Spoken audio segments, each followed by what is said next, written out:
and welcome to Canguro English. Welcome to another live English class. I'm Christian.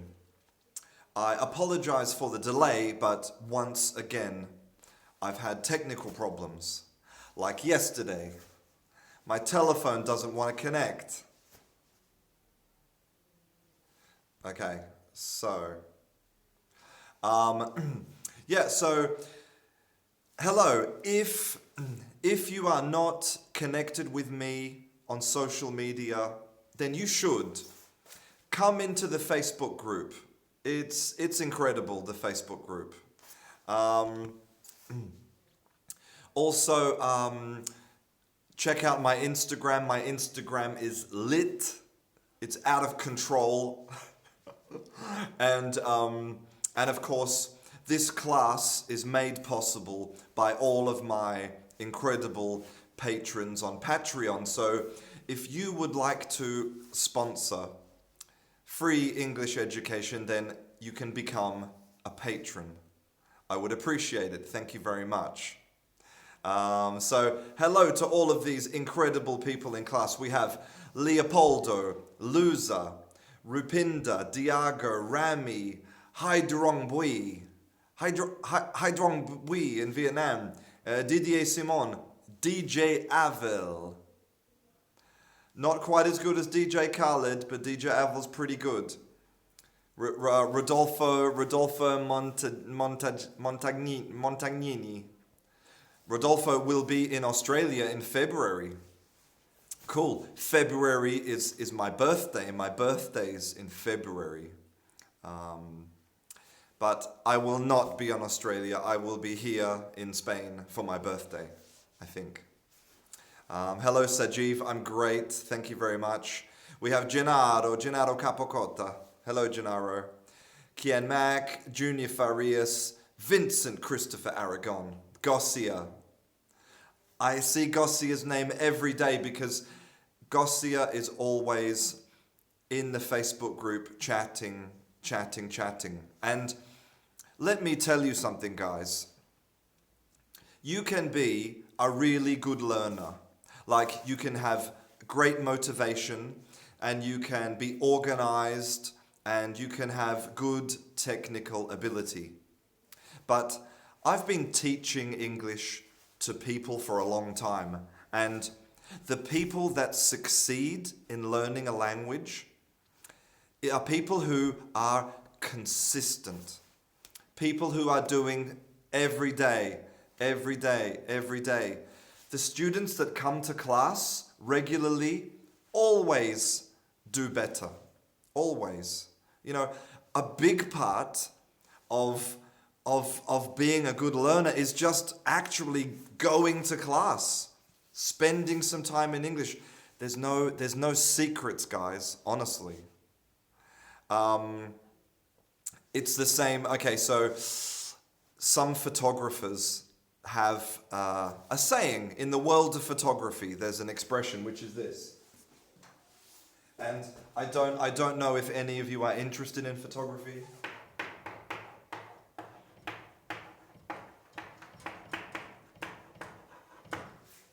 The expression is this: F8 and be there.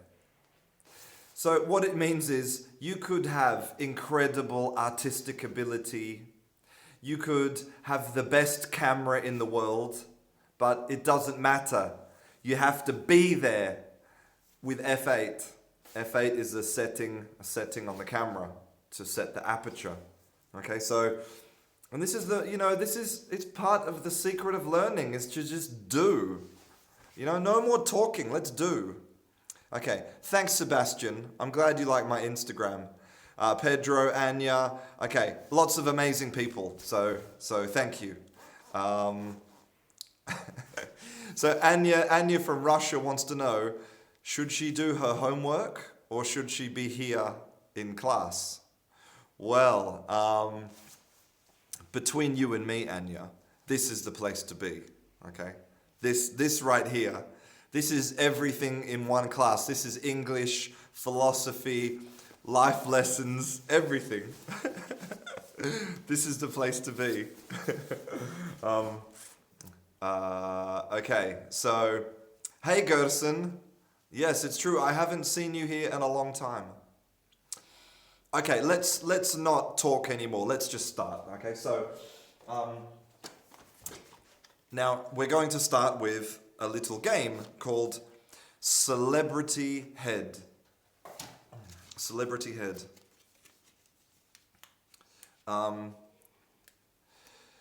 Okay, so, but yes, there is one question here from Alkan, which is actually a really interesting question, which is about the verb supposed to.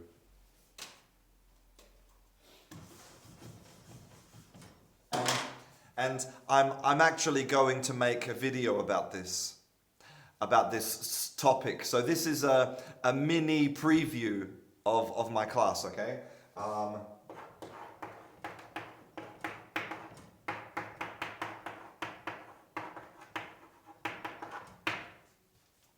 So in the category of verbs, there are various types of verbs, okay? And two of the types are deontic and epistemic, okay? So deontic means relating to obligation, and epistemic means relating to knowledge, to knowing things, okay? So you have some verbs which are only in one category, like, for example, should.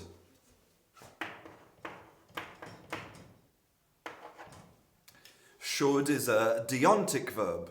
It talks about obligation, right? Obligation. But it doesn't talk about knowledge, okay? But some verbs are in both categories, like the verb suppose, okay?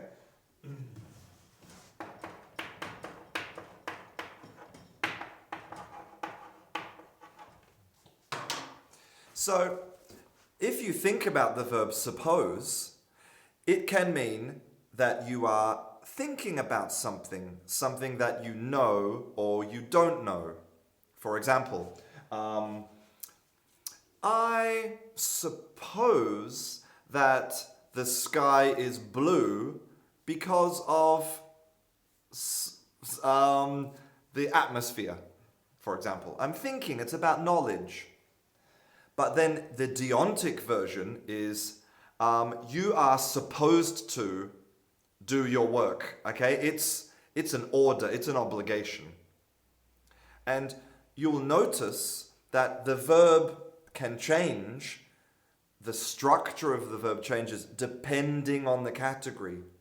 So here we would use like an infinitive, I suppose, right? Like a normal verb. I suppose, you suppose, they suppose, he supposes. But the deontic version is used in a different structure, right? Which is to be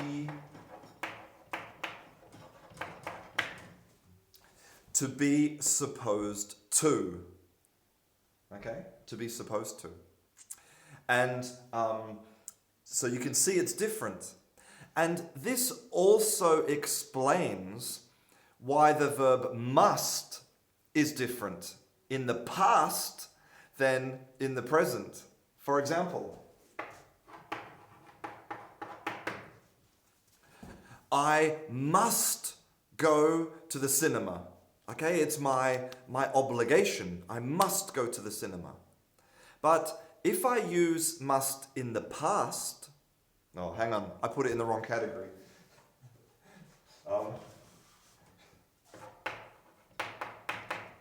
Sorry, excuse me. So this I must is deontic, it's obligation, right? I must go to the cinema. I must.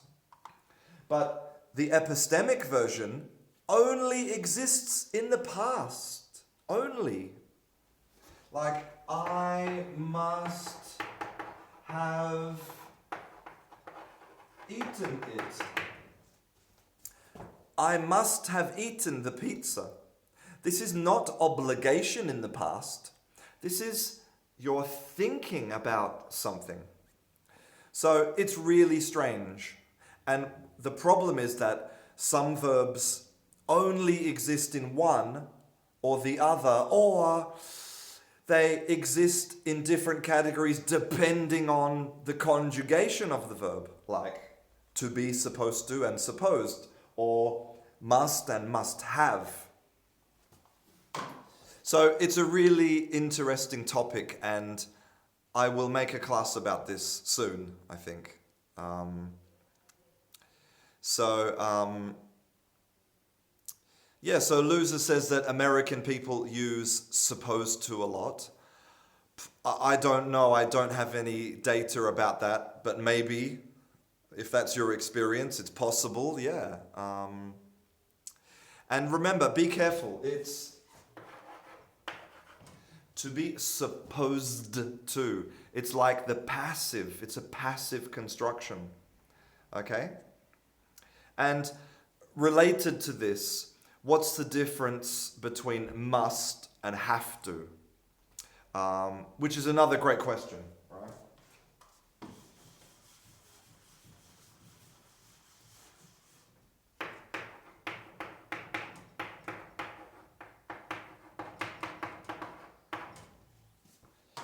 So, in general, modal verbs in English are dying.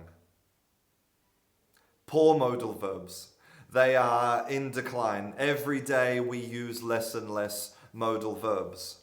And there are various theories about why we use less modal verbs. And one idea is that because English is becoming more and more informal. And modal constructions are seen as a more formal structure, okay? Because you have your modal and then your verb. It's a more formal structure. And another theory is that it's because English is becoming more what's the word I'm looking for? Politically correct. It's becoming less, what's the word? Less strict. Society in general, people are they're less direct. They're more, they like to beat around the bush. They like to talk in circles. In the past, your father would say to you, Christian, you must do your homework. It feels strong obligation. But now, with this semi-modal, which is not really a modal, it's softer.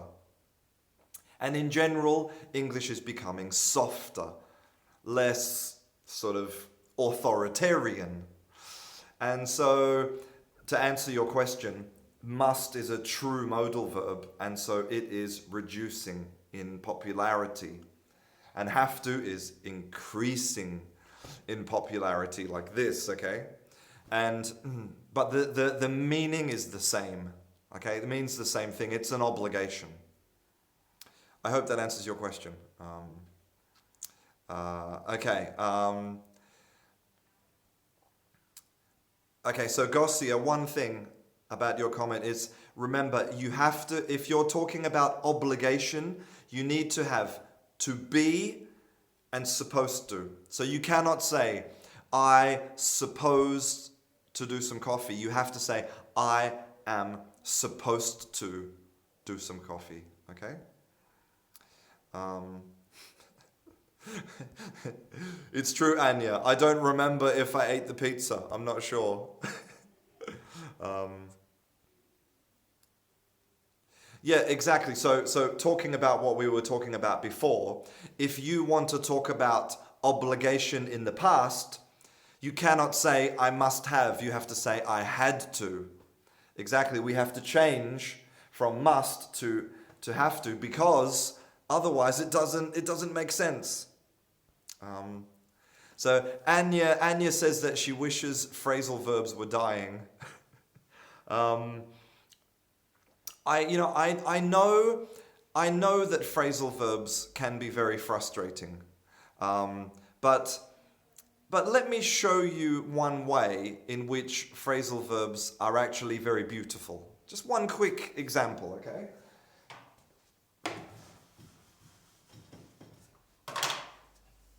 Now, if for people who don't speak a Romance language, like French or Spanish or Italian, in Romance languages, phrasal verbs don't exist.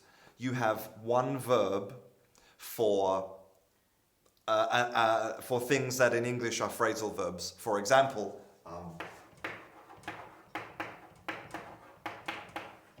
in Spanish, you have a verb which is bajar. Now, the idea of bajar is this. Okay? This direction. Okay?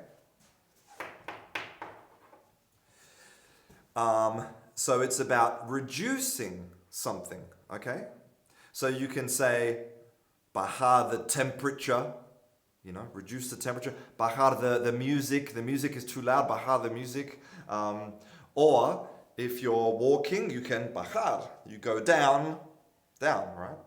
Now, in English, it's more complicated because this is a phrasal verb, right? Down. So, and this tells us the direction, which is this, right? But we have to now, to complete the phrasal verb, we have to add a verb, right? Here's our verb. Now, there's two ways to look at this problem. You could say, okay, I hate phrasal verbs because it's two parts and, you know, you have to remember the combinations and but isn't it beautiful that I now, in one verb, in one concept, one idea, I have the opportunity to tell you how I bajarred, how I went down. Okay? I could say walk, or drive, or run, or, you know, crawl. Okay? In this one packet of information, I can tell you more story. So in Spanish, you have to add, you know, an extra thing. You have to say bajar running, went down running, or bajar gateando, crawling. But in English, it's contained in the verb. It's actually a really flexible and beautiful system. I can describe more in the same space. Now, I'm not saying that the English phrasal verb is a better system than any other language, because, you know, there's no better system. There's no I don't believe that there's good and bad in languages. But if you think positive, if you look at a phrasal verb and say, wow, yes, Christian, you're right. Here's an opportunity for me to help the listener or the reader to understand me better. Fantastic. I love phrasal verbs. And now you change your mentality, and now phrasal verbs are beautiful. And they're so easy to learn. And okay. That's my little spiel about phrasal verbs. I also want to make a class about Yiddish words in English. We have lots of Yiddish words in English, like, for example, spiel, which is like a story to sell you something. I'm trying to sell you phrasal verbs. Okay. Okay, let's have a look.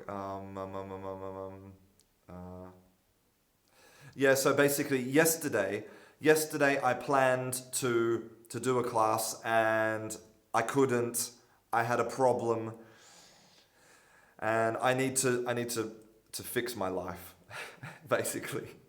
So, yes, but normally my class will be always on a Tuesday. Okay, so listen, I've been speaking too much. Speaking too much. Now it's your turn to do some creating, okay? So we're going to play a game called Celebrity Head. So I have my beautiful headband here. Headband. And here I have a lot of cards with famous people. For example, Oprah Winfrey, Will Smith, Michelle Obama. Michelle Obama, Barack Obama's beautiful wife. So I'm going to put a card here, in here, and you have to describe the person, and I'm going to try to guess the person, okay? So, I'm going to close my eyes, okay? So you can have a look at the person, okay? Can you see the person? Yes? Okay. Okay, so who is the person? And Gosia, I'm not sure if Will Smith. Maybe Will Smith, I don't know. Great joke. Okay, it's a singer. It's a woman. Okay, don't know the person. Ooh, has a problem with Taylor Swift. Okay, is it Katy Perry? Katy Perry? A man. Is it a man or a woman? No, a man. Oh, okay. Oh, Kanye West. Kanye West has a problem with Taylor Swift. No.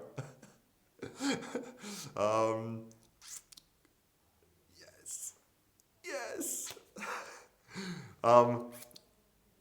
Kanye West is a very divisive figure in the world of music. A lot of people hate him, like really hate him. He's an American rap musician. He is married to Kim Kardashian.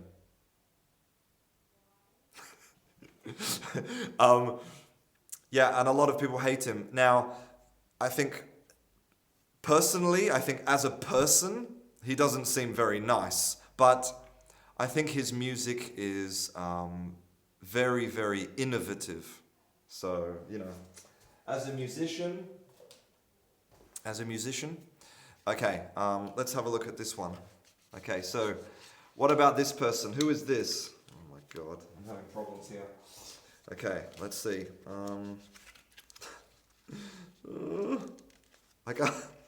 Okay, here we go. Do you know who this person is? Okay. Thank you very much for saying that I'm cute. Am I cute like George Clooney cute, or cute like a cat, like a little dog, like a puppy dog? Okay, so it's a singer woman from Puerto Rico. Okay, from Puerto Rico, and Mexican. Okay, is she Mexican or she's Latino American? She's a singer. She's a sex bomb. Wow, great word. A singer and an actress. Okay, who's a singer and an actress? Can you describe, is she a brunette? Probably a brunette because she's from Latin America. She's a fashion designer. Oh my God, she does everything. Lenny says, I ain't your mama. Okay. She's called with the first letter of her name and her last name. Okay. Her name is Jennifer Lopez, right? J-Lo, I think, is her name. No. Yes, Jennifer Lopez.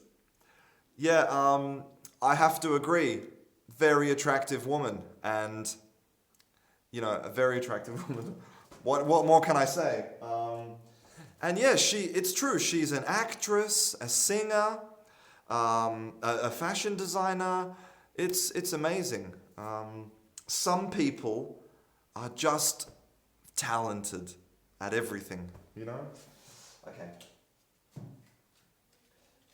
Let me put another one on here. Okay. Okay, let me get another one. I'm closing my eyes. Okay.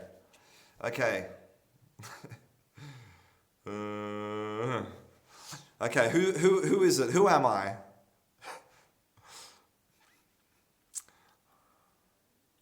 And okay, it's a cartoon. It's not a real person. He loves hamburgers. He's yellow. He loves hamburgers. Yellow. Loves hamburgers. A fantasy character. Yellow. A great person in a cartoon. He loves donuts.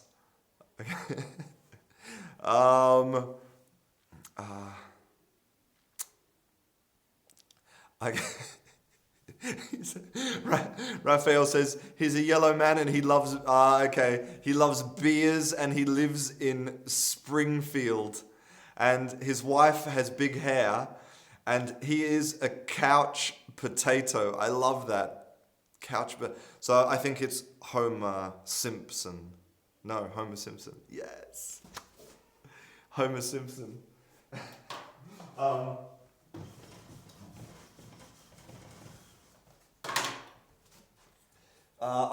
don't remember who it was that said, but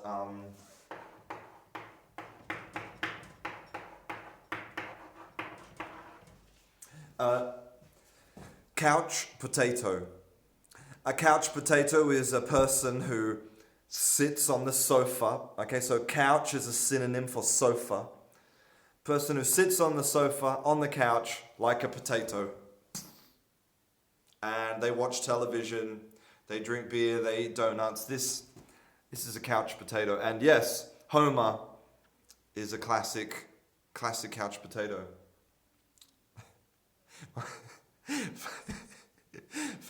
Fatima said that her husband is a couch potato.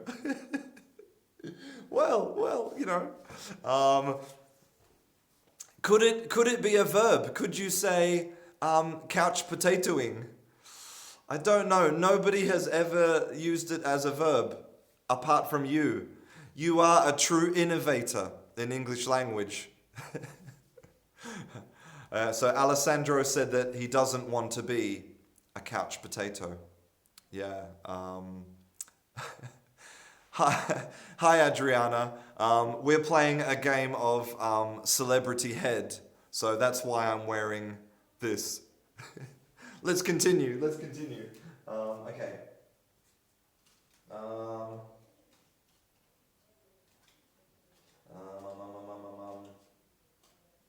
Okay. Let me put this on my head. This one here. Okay. I hope you can see who it is. Okay, tell me.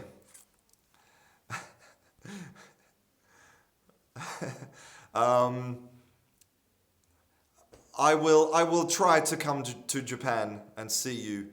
No problems. I'll see you next week. Okay. Well, Esther wants to know what's the opposite of a couch potato. Okay, opposite of a couch potato.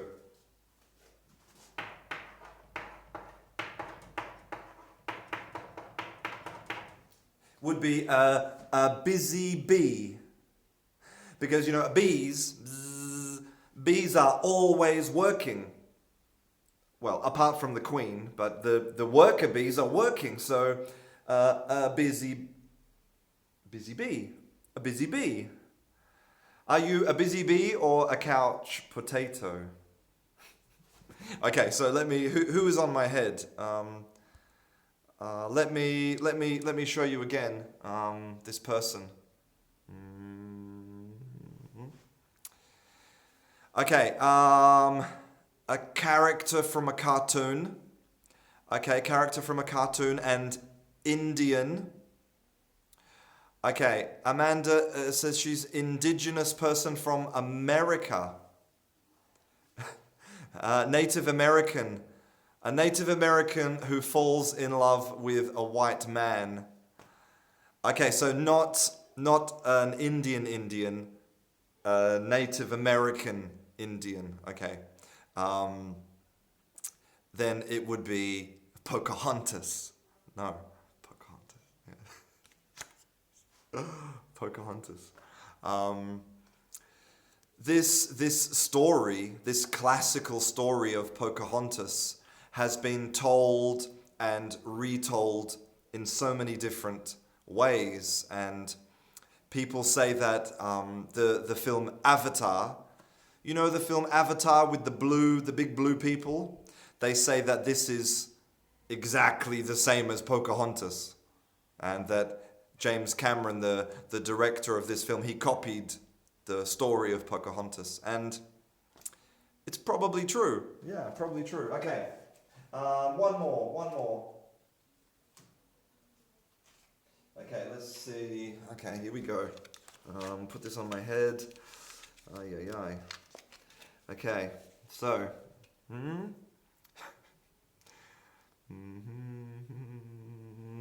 Okay, who am I? Okay, she's a superhero. Okay. So Sebastian said that this is his wife. Oh my God. You're very lucky. Your wife is a superhero. Okay, the opposite of Superman. Supergirl. Is it Supergirl? Yeah. Superwoman? She's a superhero and she has an invisible aeroplane. In Spanish, she's Mujer Maravilla. Mujer Maravilla, that's my wife. She's cold. Lenny says cold, very cold. Beautiful woman. Okay. It's Wonder Woman, right? Wonder Woman, yes. Wonder Woman.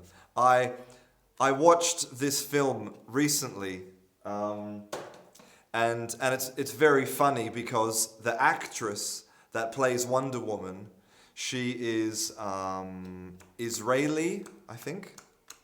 Yeah, I'm pretty sure she's Israeli. I can't remember her name. Gal Gadot, right?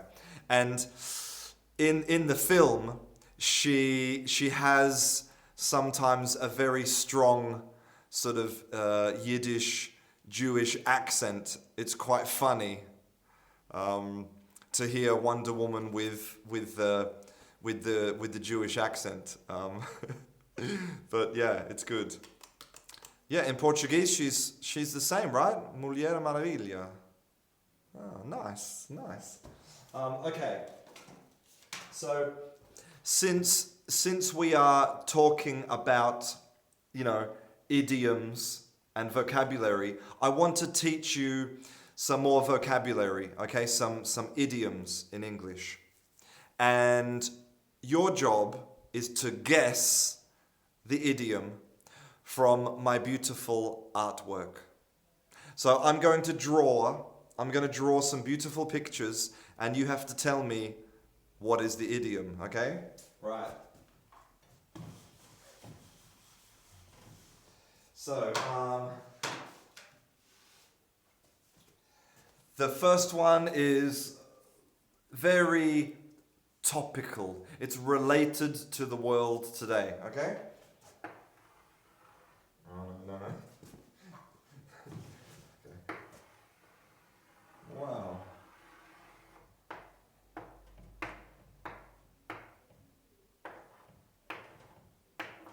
Okay. Ta-da! What is that? What the hell is that? Who can tell me what that is? Exactly! See, I am a true artist. It's a hot potato. Very good. The chalk. Okay, hot potato. So, who can tell me how you can use hot potato in a sentence, but not literally, okay? Not literally, yesterday I cooked a hot potato. No. What is the other meaning of a hot potato? Who knows? Who knows what a hot potato is? Maybe when you're talking about politics, or when you're talking about problems in society. Great example sentence. Medical care in America is a hot potato. No, they're not. They're not holes. They are little things in the potato. Okay? And in English we call them eyes. You know, sometimes on the potato you have the little eyes. They're the eyes.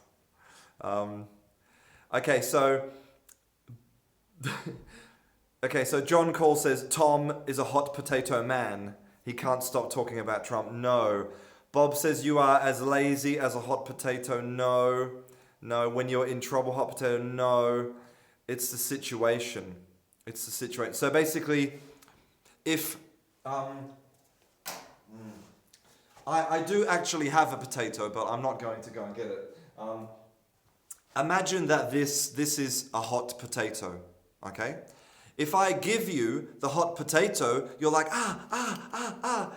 and you pass it on, okay? A hot potato is a difficult situation, a difficult problem that nobody wants to have. Everybody has the hot potato and they pass it on to the next person. Politicians love to do this. There's a problem with the economy and they pass the hot potato to the next politician. Or, in society right now, for example, inequality between men and women can be a hot potato. People don't want to talk about this problem. They pass the hot potato. Yes. In Spanish, they say papa caliente. And we know that a papa caliente is very different from a papa caliente.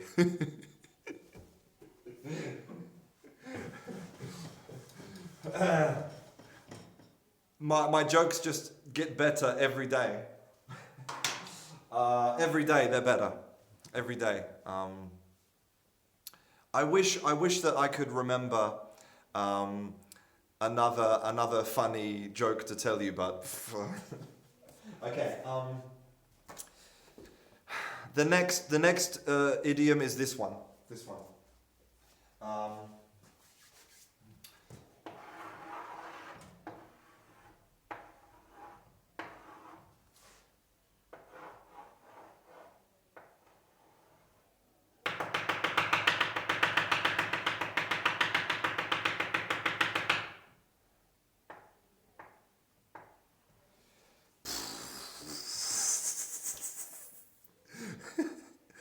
Oh, okay, so you see, my artistic skills are incredible.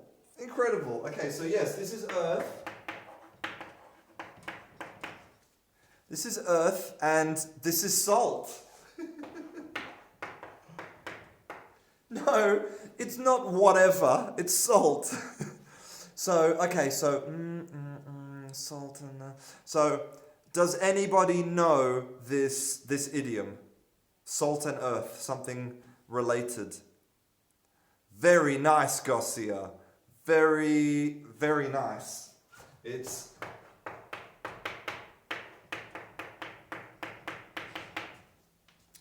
the salt of the earth. Now, this is a phrase from the Bible, okay? And basically it means that a person who is salt of the earth is a person who is honest and genuine and hardworking and, all of the good characteristics of people that are, we say, the salt of the earth, the pure people, like you, Fiction Macnot. Exactly. Good citizens. Good Catholics, basically. So yeah, it's a great idiom. Honestly, I'm not sure. Hello.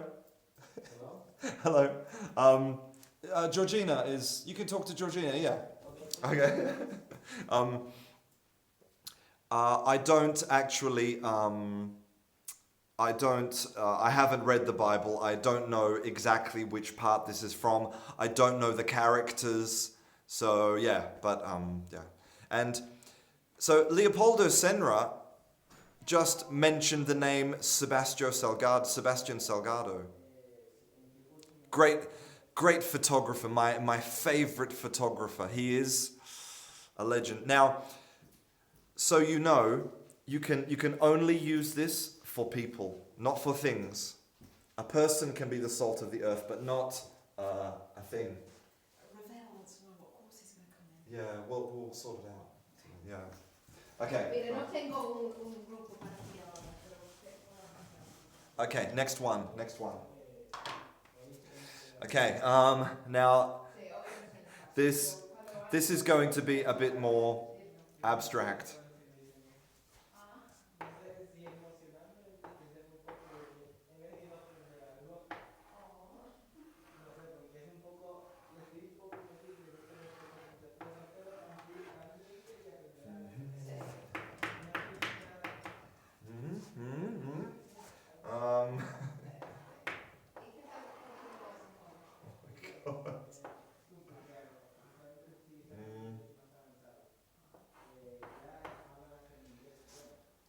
Okay, so I'm not very good at drawing people. That's a person. That's not another potato, okay? Yes, it is a trumpet. Yes, it's a trumpet.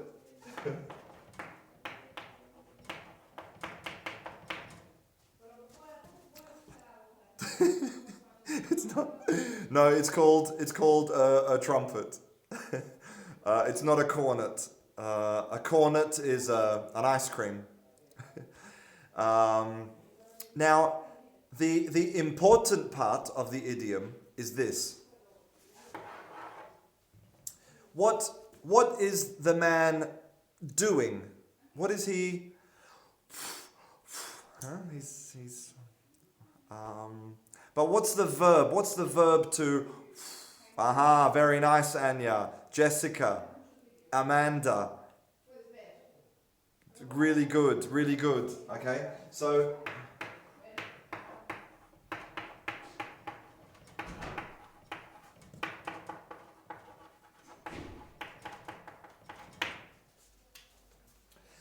To blow your own trumpet. Not another person's trumpet, not his trumpet or her trumpet, your own trumpet. Okay, to blow your own trumpet. And what it means is that you are very boastful. You are very noisy about yourself. Similar to Donald Trump. Trumpet, like this. I'm the best. I'm number one. I always win. You suck. Okay? You get the idea, right? You're blowing your own trumpet. You're showing off. Exactly, and you're showing off. You're talking about how you're number one.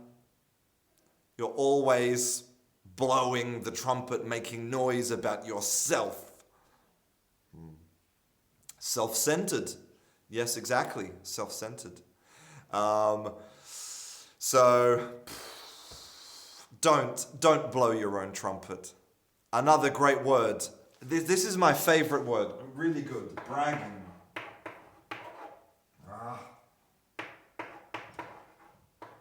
Okay, this is a verb in English, to brag. Brag.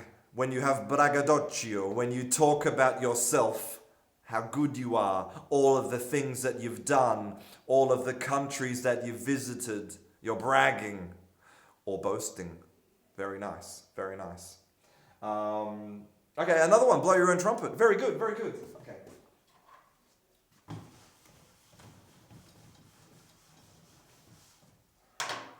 Okay, here we go, another one.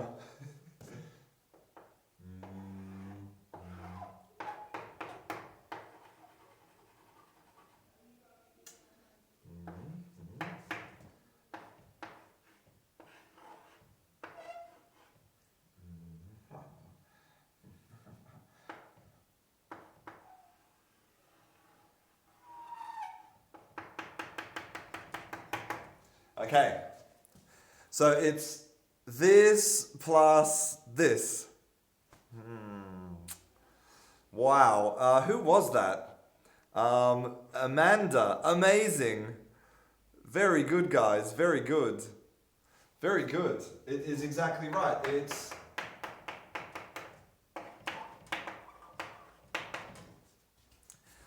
eye candy. Eye candy. So, hello, Suman. Great to have you.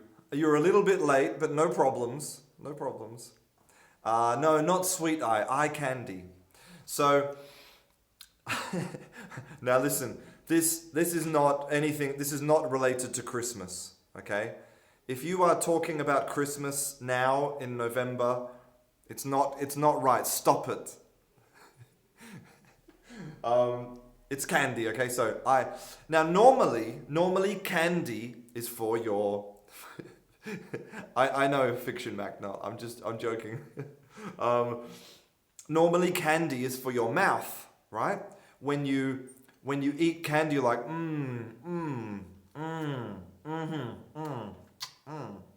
But this is candy not for your mouth, it's candy for your eye.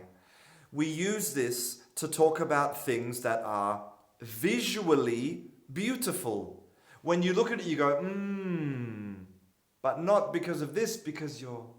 For example, Jennifer Lopez is eye candy. But not just people, like a car. You could say, if you like cars, you could say a Lamborghini, a Ferrari is eye candy.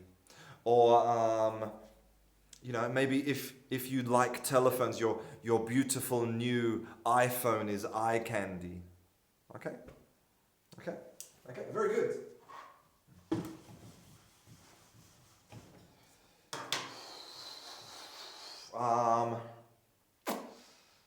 Okay, let's try this one.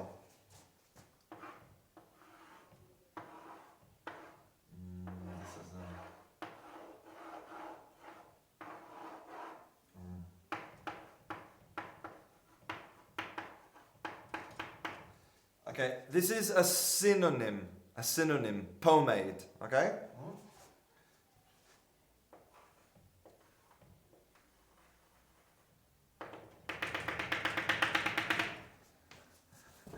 Ta-da! This is going... Yes, it is a fly. I hope that your boss doesn't catch you either, Marco.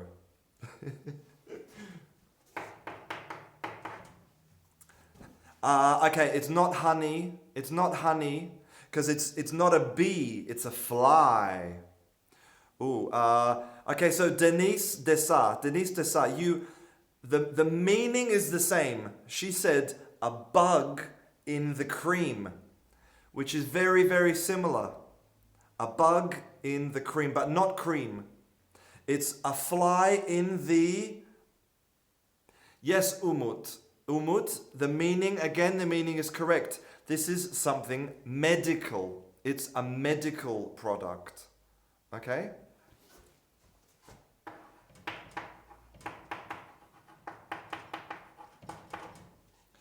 The word in English is ointment. Ointment. Hello, Team Raphonics. So great to have you here. There's a difference between graffiti and tagging. Graffiti is art. Graffiti is people who create beautiful artwork, okay? And then there's people who write tags. They go around the city and they write their name, Raphonics, okay? You are taggers.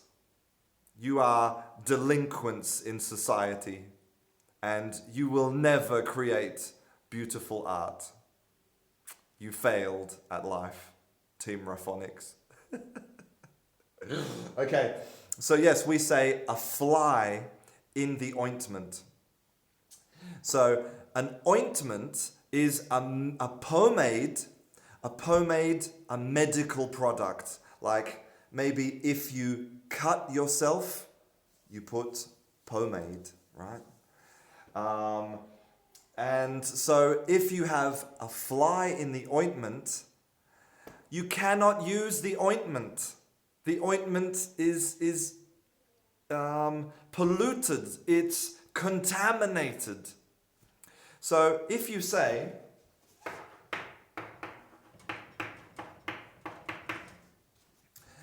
a fly in the ointment, it means that one little thing can destroy a big thing. Yeah? Like, what could we say? Imagine that you want to start a new business. You want to start a new business, but you can't because you don't have any money. The money is the fly in the ointment that stops you from achieving your dreams. It's the little problem in the big beautiful thing. Okay, let's do another one. Okay. Okay.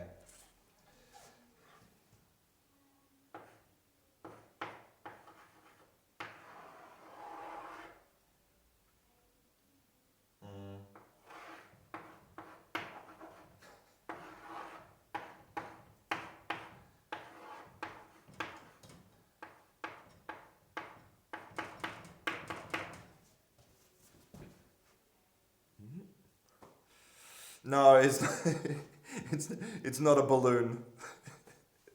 No, it's not a balloon. It looks like a balloon.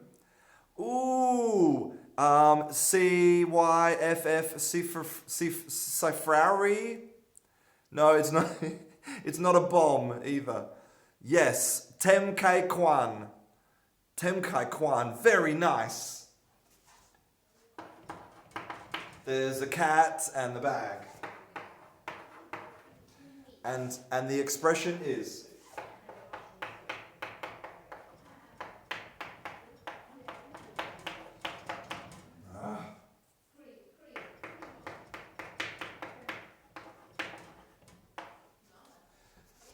the cat is out of the bag. The cat is out of the bag. What does this mean? Well, in the past, you would go to the markets and buy animals. You go to the market and buy chickens or pigs or cows. You'd go to the market and buy things. But sometimes the people at the market, and also rabbits, yes, very true, rabbits. But sometimes the people who worked at the markets were not very good people, they were bad people. And so you would pay the money for a cat, or for a chicken or a pig or a rabbit, and then you take your bag to your house and you say, look, you tell your wife, your Mujer Maravilla, your Wonder Woman, you say, look honey, I bought a pig at the market. And then you open the bag, and in the bag, there's no pig or rabbit or chicken. There's a cat. A street cat. So basically, the person at the market, they tricked you. They tricked you. So when the cat is out of the bag, it means that a secret is revealed. Because the secret was that in the bag there was not a pig, it was a cat. The secret is out. The cat is out of the bag. And it's very true that the cat has no tail. There we go. Fixed it. So Gosia says in Poland have a similar idiom to, they say, but in Polish you say to buy a cat in a bag. Interesting. And nun have a similar idiom, which is really good, is to spill the beans.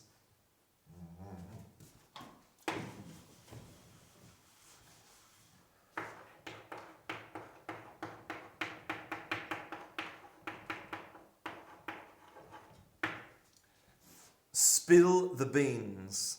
And again, to spill the beans is to, the information, the secret comes out, right? Okay, so, whoops. Spill the beans, exactly. Okay. So I hope that you guys learnt some idioms today, some interesting idioms. Now I'm very curious. I would like to do a mini survey. What type of class would you like me to make next? I'm curious. Like, would you like to see a class about grammar or vocabulary or fluency, or I'm curious. Tell me what you would like to see a class about next. I'm interested in what interests you. Okay. Grammar and vocab. Okay. Grammar, vocabulary. Okay. Fluency. Cinema, pronunciation. Slang. Okay. A lot of you are saying that you would like to see a mix of things. And a lot of you are saying as well you'd like to see a class about fluency.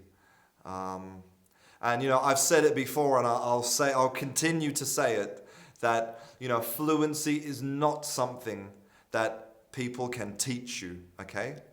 You cannot buy fluency. There's no course for fluency. Fluency is the result of practice. So if you really want fluency, you just have to keep practicing. That's it, okay?